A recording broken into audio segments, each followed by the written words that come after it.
Hello again, Lambs.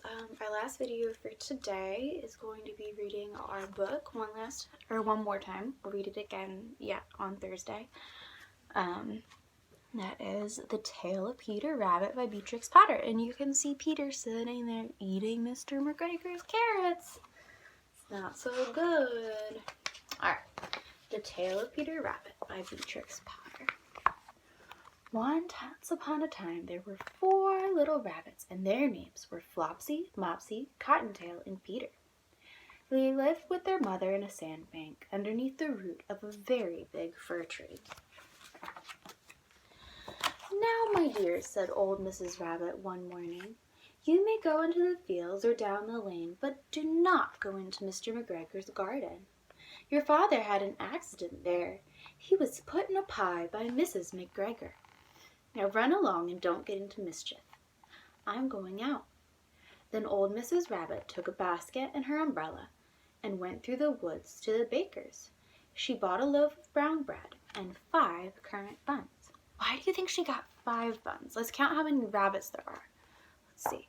1, 2, 3, 4, 5. That's 5 rabbits. 4 baby rabbits and 1 mommy rabbit. It's 5. Flopsy, Mopsy, and Cottontail were good little bunnies and went down the lane to gather blackberries.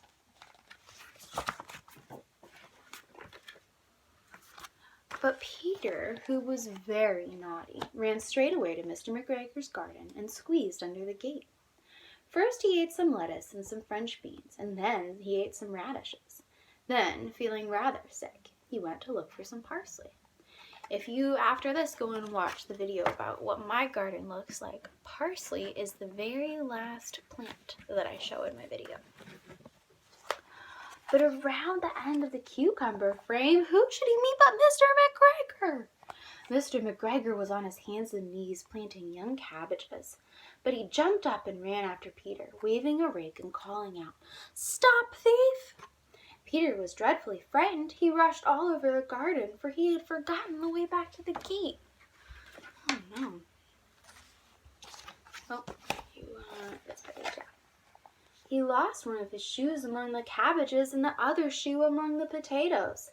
After losing them, he ran on 4 legs and went faster, so he might have gotten away if he had not unfortunately run into a gooseberry net and got caught up by the large buttons on his jacket. It was a blue jacket with brass buttons, quite new. So do you see him there? Poor Peter, he's upside down. He doesn't look so happy. It says Peter gave himself up for lost and shed big rabbit tears, but his sobs were overheard by some friendly sparrows. See the sparrows? Who flew to him in great excitement and begged him to try and free himself, right? They came and they encouraged him. Like sometimes we encourage our friends if they fall down or get hurt. We say, "You can do it, get back up."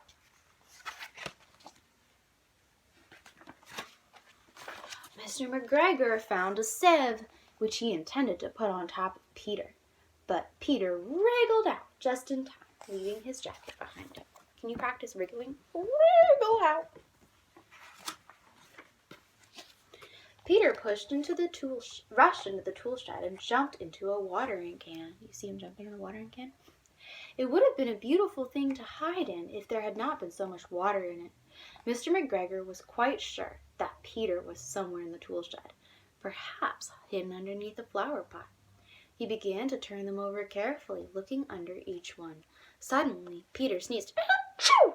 Can you practice sneezing? Achoo! Mr. McGregor was after him in no time. He tried to catch Peter, who jumped out a window, upsetting 3 plants. The window was too small for Mr. McGregor, and he was tired of running after Peter, so he went back to his work. Peter sat down to rest. He was out of breath and trembling with fright. He had no idea which way to go.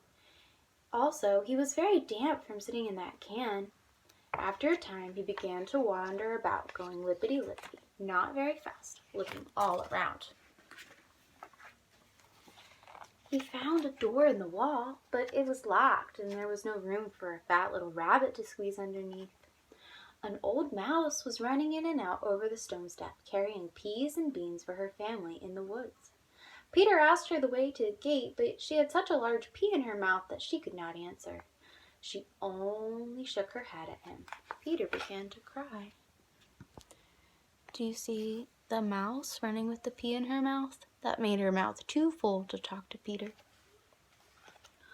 What animal is this? This is what Peter's going to meet next. What's that? Do you see the mouse in this picture? Where's the mouse? There she is.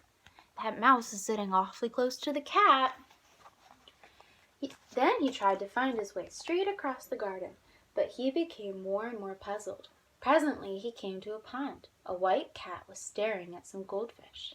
She sat very, very still, but now and then the tip of her tail twitched as if it was alive. Peter thought it was best to go away without speaking to her. He had heard about cats from his cousin, little Benjamin Bunny. Let's see what happens next. He went back toward the tool shed, but suddenly, quite close to him, he heard the noise of a hoe. Scritch, scritch, scritch. Peter scuttered underneath the bushes, but soon as nothing happened, he came out and climbed up on a wheelbarrow and peeped over. See him on the wheelbarrow? The first thing he saw was Mr. McGregor hoeing onions. His back was turned toward Peter, and beyond him was the gate. Do you see the gate? He's gonna get there, right? You think he's gonna get out of the garden and make it home? Let's find out. Peter got down very quietly off of the wheelbarrow and started running as fast as he could go along a straight walk behind some blackberry bushes. Mr. McGregor caught sight of him at the corner, but Peter didn't care.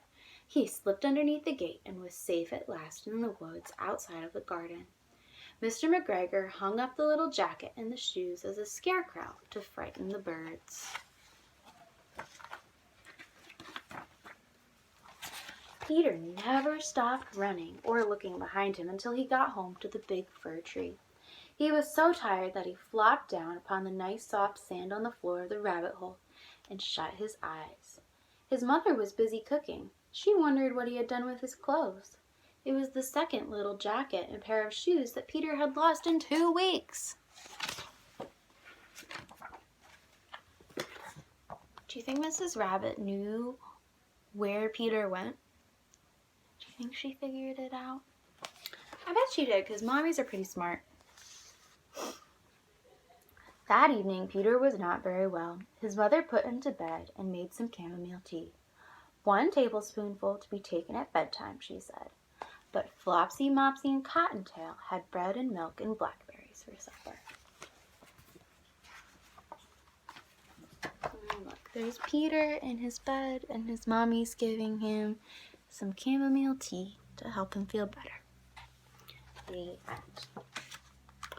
So, reading this book about rabbits reminds me of something that we've done a lot in music class, where we get out our fingers. So, I'll just use my hand up here so that you can see it. Can you join me and help me? We go hip, hip, hip, hippity, hop, hop, hop, happity, hop, hop, hop, hoppity, hippity, happity, hoppity. Can you do it with your bunny ears like this? Can you do it this way? Hip, hip, hip, hippity, hop, hop, hop, hoppity, hop, hop, hop, hoppity, hippity, happity, hoppity. Can you do it? Can you get up and jump? Do you think you can do that? Are you ready? Hip, hip, hip, hippity, hop, hop, hop, hoppity, hip, hop. Hip, hip, hip, hippity, hop, hop, hop, hoppity, hop, hop, hop, hoppity, hippity, happity, hoppity. That was awesome, lambs. All right, have a fun time with your families, and I will get back to you with another video soon. Talk to you later. Bye.